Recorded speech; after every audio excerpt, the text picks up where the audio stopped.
माफी चाहते हैं, अचानक कुछ टेक्निकल प्रॉब्लम आ गया था जिसकी वजह से वीडियो को रोकना पड़ा है। तो आइए, लगभग समझ ही चुके थे।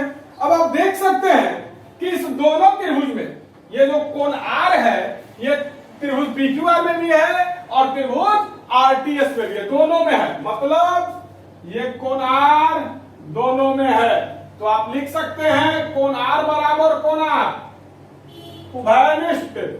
मतलब त्रिभुज पीक्यूआर का कोण आर और त्रिभुज आरटीएस का कोण आर दोनों बराबर है, क्योंकि दोनों क्या है? उभयनिष्ठ है। अब बउआ जी, जब दोनों त्रिभुज का दूगो कोण धरा गया तो बचा क्या? आप लोगों को एंगल एंगल उपप्रमेय मैंने बताया था कि अगर दो ठो त्रिभुज का दो ठो कोण अगर बराबर हो तब तो कुछ सोचना ही नहीं है। तो इस दोनों त्रिभुज का दो ठो कोण बराबर हो गया, हाइपोन बराबर हो गया और कोणार दोनों में है, इसमें भी है और इसमें भी है। तो दो ठो कोण बराबर हो गया तो लिखिएगा अतः त्रिभुज आर पी क्यू समरूप हो जाएगा त्रिभुज आर टी एस के। कैसे? एंगल एंगल उपप्रमेय से, एंगल एंगल उपप्रमेय से प्रूफ। तो चलिए वीडियो को रोक करके तो फटाक से उतारिए। तो वीडियो को रोक करके उतारो।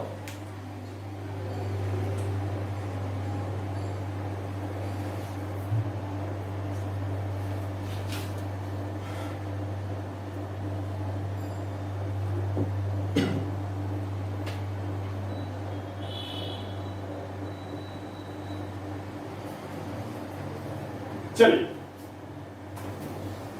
अब हम लोग बढ़ते हैं प्रश्न संख्या 6 के तरफ। एक और प्रश्न बता दें।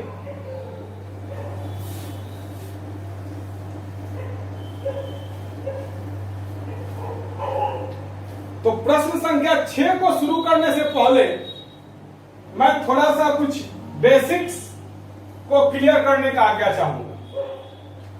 एक बेसिक्स है, समझिएगा। सीपीसीटी, सीपीसीटी का फुल फॉर्म होता है corresponding parts of congruent triangle.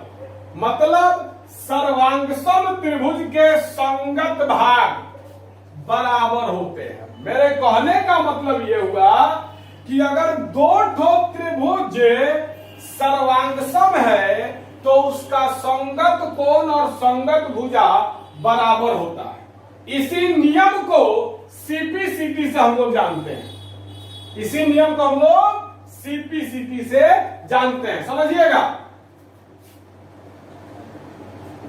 सर्वांगसम CPCT जो लिखे हैं ये क्या कहता है तो देख लीजिएगा। सर्वांगसम त्रिभुज के संगत कोण एवं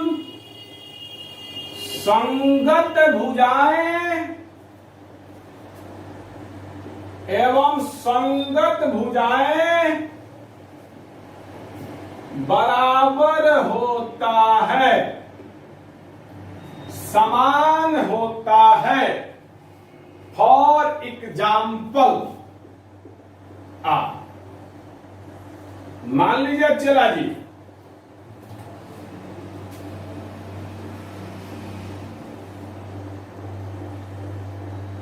मान लो ये कोई त्रिभुज है एबीसी और ये कोई त्रिभुज है पीक्यूआर।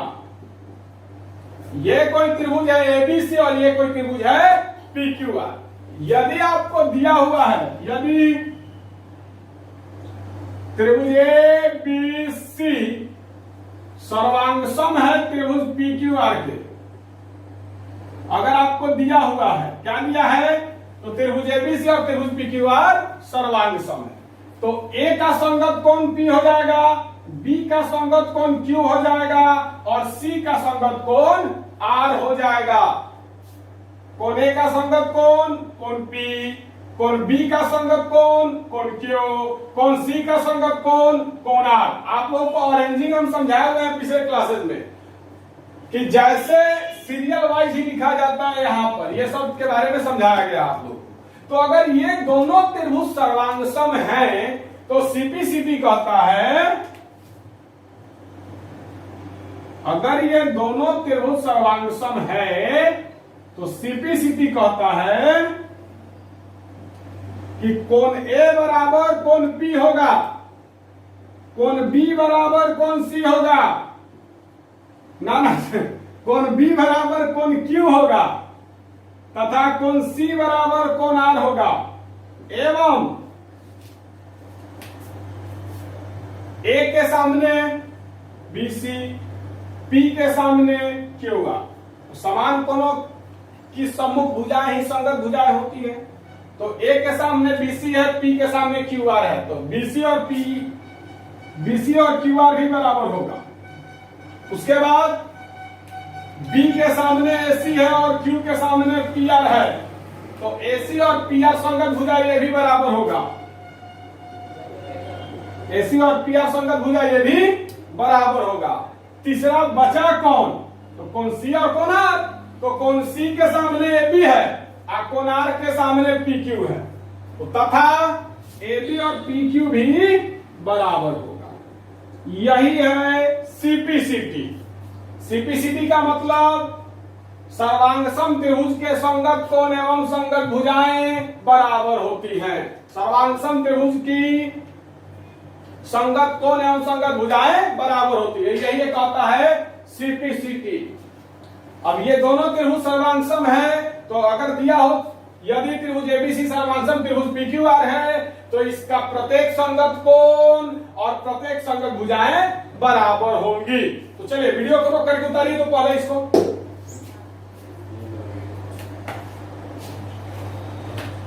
क्लियर हुआ सीपीसीटी।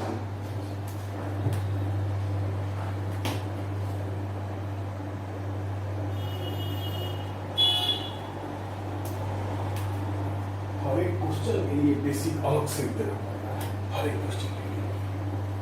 इसका एकमात्र कारण है बच्चा नहीं तो नहीं, मजबूरी है देना, नहीं देंगे नहीं समझ पाएगा। तो वीडियो को रोक करके आई थिंक आप लोगों ने उतार लिया होगा, नहीं उतारा है तो जल्दी उतारो वीडियो को रोक करके।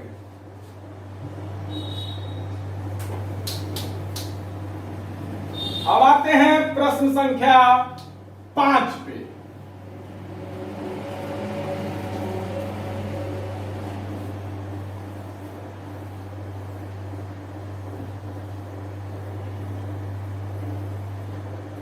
तो आइए देखा जाए प्रश्न संख्या 5 नहीं 6।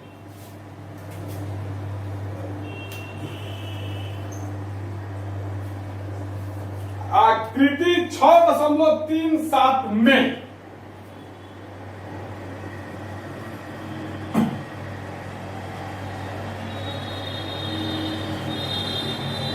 यही है आकृति 6.37। ये ए है, ये बी है और ये सी है।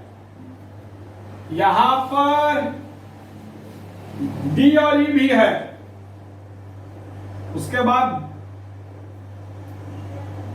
डी और सी को मिला दिया गया है,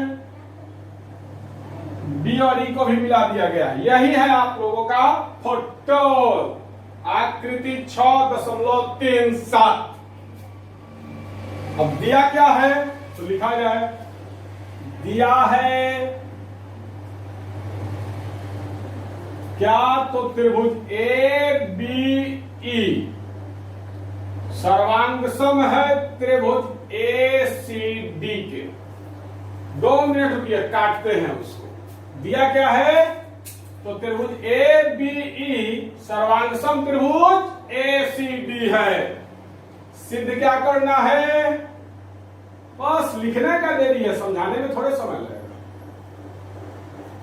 सिद्ध करना है त्रिभुज ए डी ई समरूप त्रिभुज ए B C, A D E समरूप त्रिभुज। चलिए तो पहले काट फूट के छटका और चाके इसको बराबर किया जाए। त्रिभुज A B E, A B E ये त्रिभुज उठा के लाओ, यहां पर यहां से उठा करके यहां पर रख दो 100।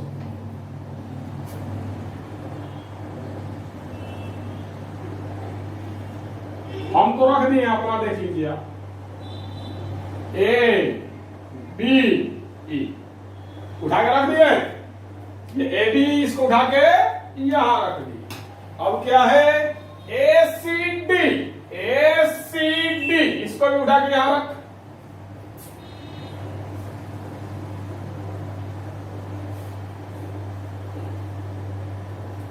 ए बी सी। अब क्वेश्चन हमको दिया क्या है, तो दिया है त्रिभुज ए बी ई सर्वांग सम है त्रिभुज ए सी डी के। मतलब त्रिभुज ए बी ई है त्रिभुज, त्रिभुज ए सी डी मतलब है त्रिभुज। मतलब इस दोनों त्रिभुज का कोण एक बराबर है, इस दोनों त्रिभुज का कोण बी और कोण सी भी बराबर है। उसके बाद इस दोनों त्रिभुज का कोण ई और कोण डी भी बराबर है, और ये भी बराबर है। तो चलिए अब थोड़ा सा मामला जो है उसको अच्छी तरीके से समझा लें कि आखिरकार मामला है क्या।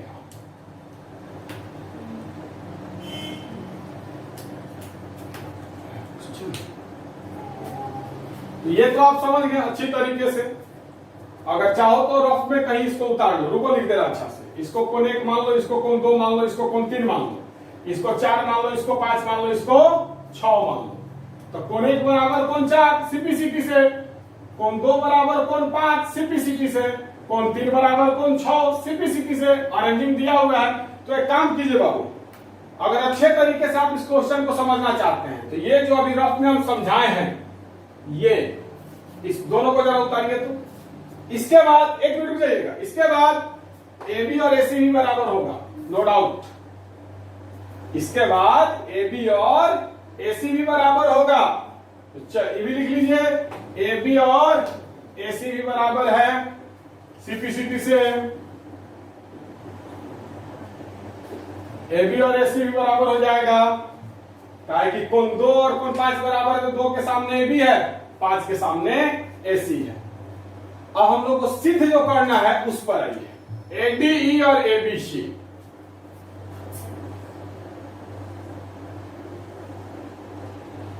ए डी ई और ए बी सी, इस दोनों को बराबर, सॉरी ये दोनों को समरूप सिद्ध कर देना है। तो कोण ए और कोण ए उभयनिष्ठ है। इसके बाद एडी बराबर, सॉरी एडी और ए बराबर हो गया, एबी और एसी बराबर, एडी बटा एबी बराबर ए बटा हो गया। तो इस चाहो तो इसको आपको कहीं उतार सकते हो, क्योंकि मैं इसको मिटाने जा रहा हूं।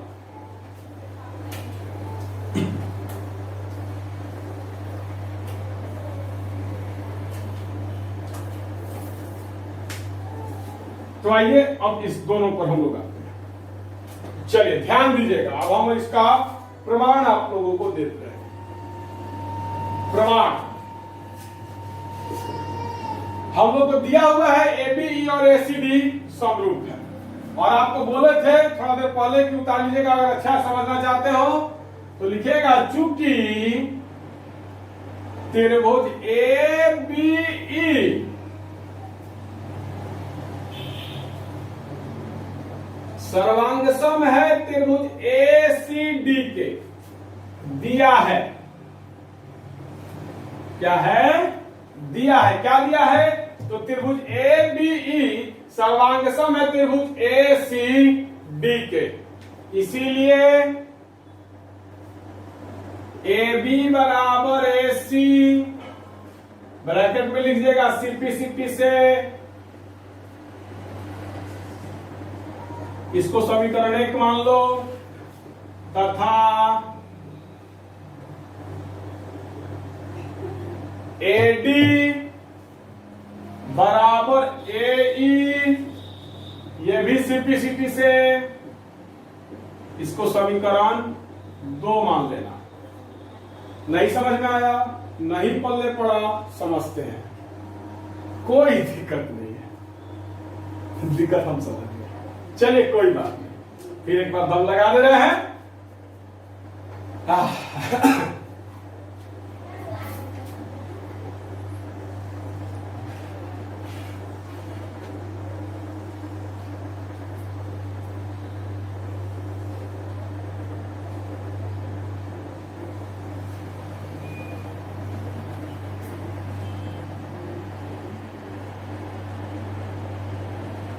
थोड़ा सा घुमावदार क्वेश्चन है लेकिन भारी नहीं है, डोंट वरी।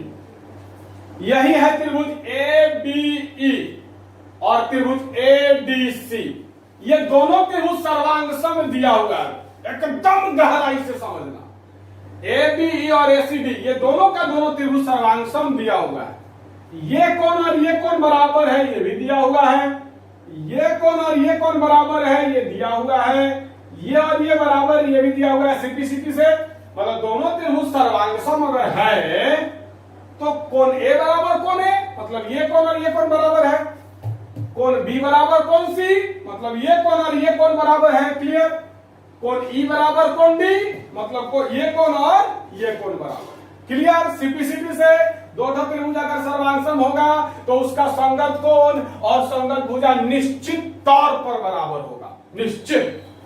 चलिए अब बात को ध्यान से समझिएगा। आप लोग देख रहे हैं कि कोण E और कोण D बराबर है, कोण E और कोण D बराबर है। तो इसका जो ये आपको संगत भुजा कौन कौन हो जाएगा? तो E और D बराबर है तो E के सामने AB है और D के सामने AC है। संगत भुजा बराबर होता है। दो त्रिभुज अगर सर्वांग सम है तो संगत भुजा बराबर होता है। संगत भुजा कैसे खोजेंगे? बराबर कोण के आधार पर। तो E और D बराबर है तो E के सामने AB है और D के सामने AC है। तो जब ये दोनों त्रिभुज सर्वांग सम है तो AB बराबर AC हो जाएगा, सिंप्लिसिटी से समीकरण 1। क्लियर? बोल है ना? अब आइए, इसके बाद आप देख सकते हैं कि कोण B और कोण C भी बराबर है, दिया हुआ है। B और C भी बराबर है तो B के सामने AE है, B के सामने क्या है? AE है और C के सामने AD है। कोण B के सामने AE है और कोण C के सामने AD है। तो AD और AE भी बराबर हो जाएगा सिंप्लिसिटी से। ये दोनों त्रिभुज सर्वांग सम है तो इसका संगत भुजा बराबर होगा। बात खत्म। क्लियर? ऐसे देख लीजिए, क्या कंफ्यूज कर।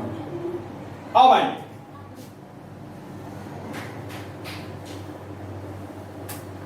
अब लिखिएगा, बस इतनी की ही आवश्यकता थी हमें।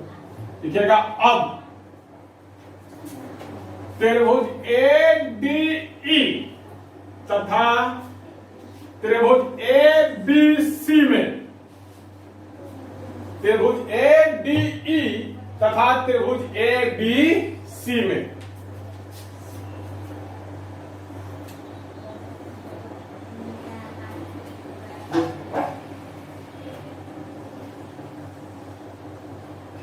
यह है त्रिभुज ADE और यह है त्रिभुज ABC।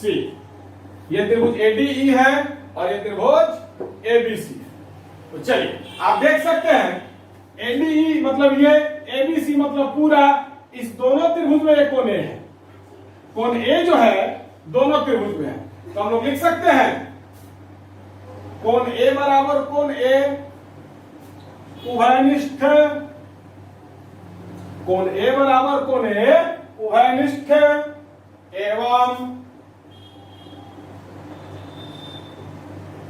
एवं AD बटा AB बराबर AE बटा EC। बस हटाइएगा, कैसे लिखे हैं बताते हैं। समीकरण 2 और 1 को भाग कर दिया और कुछ नहीं। समीकरण यहां ब्रैकेट में लिख दीजिए, समीकरण 2 एवं 1 को भाग देने पर, कुछ नहीं किए बाबू, डरिएगा मत। समीकरण 2 क्या था? एडी और एई, एडी बराबर एई, एडी बराबर एई, ये समीकरण 2 है। और समीकरण 1 क्या है? तो एबी बराबर एसी, ये समीकरण 1 है। ये दोनों समीकरण को हम भाग कर दिए, मतलब क्लियर, एडी बटा ए बराबर ए बटा एसी। समीकरण 2 और समीकरण 1 को भाग देने पर आ गया हम लोग। अब आप देख सकते हैं ऊपर वाले ने आंख दिया है और तगड़ा आंख दिया होगा क्या? तो त्रिभुज एडी और त्रिभुज एबीसी में हाई हाई कोण बराबर हो गया। इस कोण को अंतर्गत करने वाले भुजा कौन कौन है? एडी और एई। इस कोण को अंतर्गत करने वाला भुजा कौन है? एबी और एसी। तो अंतर्गत करने वाले भुजाओं का अनुपात भी बराबर हो गया। कैसे? तो एडी बटा एबी बराबर एई बटा एसी, यहां आ गया समीकरण 2 में 1 को भाग करने पर, बस हो गया। अतः त्रिभुज ए डी ई समरूप हो गया त्रिभुज ए बी सी के। कौना नियम से? तो एस ए एस समरूपता से प्रूफ, यही प्रूफ करना था। तो चलिए पहले वीडियो को रोक करके हट जा रहे हैं, वीडियो को रोक करके उतारो, तो वीडियो को रोक कर उतारो।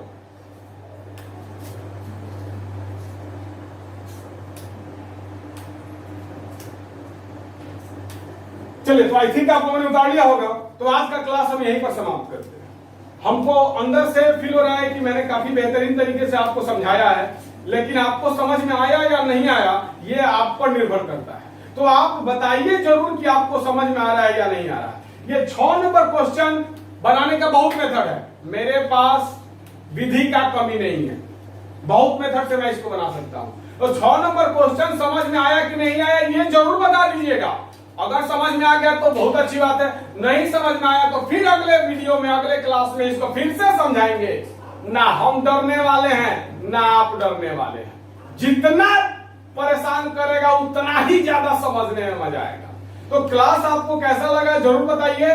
कोई भी क्वेश्चन या फिर कोई भी थ्योरी अगर आपको समझने में थोड़ी सी भी तनिक सी भी कठिनाई हो रही हो तो जरूर कॉल करें, और आपका जो विचार है वो स्वागत किया जाएगा और आपके विचार का वेलकम है। चलिए पढ़िए, मन लगाइए, कोई दिक्कत हो अभी हम जिंदा है। तो ठीक है, आज का क्लास यहीं पर रोकते हैं। बहुत बहुत धन्यवाद।